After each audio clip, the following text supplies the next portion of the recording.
आप सुन रहे हैं एजी एंटरटेनमेंट की धमाकेदार प्रस्तुति।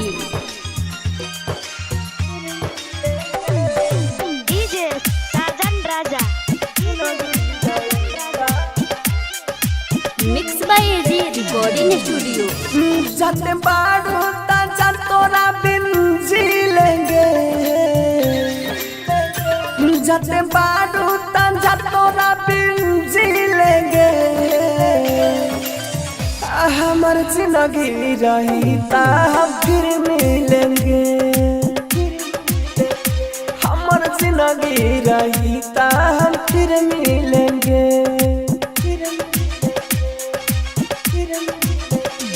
जाते बाहर होता जा तोरा बिन जी लेंगे, जाते बाहर होता जा तोरा बिन जी लेंगे। हमार जिंदगी रही ता हम फिर मिलेंगे, हमार जिंदगी रही ता हम फिर मिलेंगे।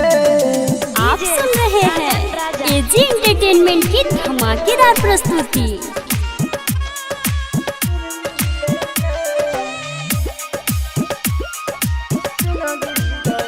Mix by AG recording studio. कोई ना खत्म सुना प्यार बचपन के, मिले आईबू एक दिन लाल जोड़ा पान के।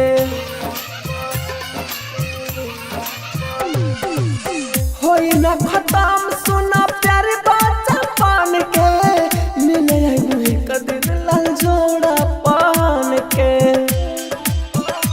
कपड़ा फाटल ना होवे के हम सिलेंगे, कपड़ा फाटल ना होवे के हम सिलेंगे।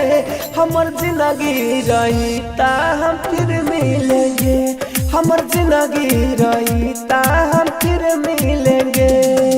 आप सुन रहे हैं एजी एंटरटेनमेंट की धमाकेदार प्रस्तुति।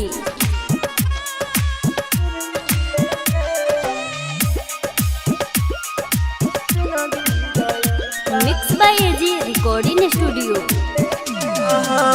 दिलावा में भटे तोरा राहुल राजा धानी, लकी अनिल के हवे कहानी।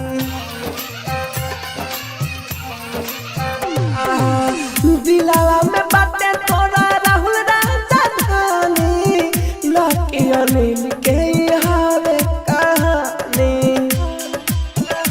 मनोज भाई जहर पी लेंगे, मनोज भाई जहर पी लेंगे। हमार जिंदगी रही ता हम फिर मिलेंगे, हमार जिंदगी रही ता हम फिर मिलेंगे। रोशनपुर सपहा।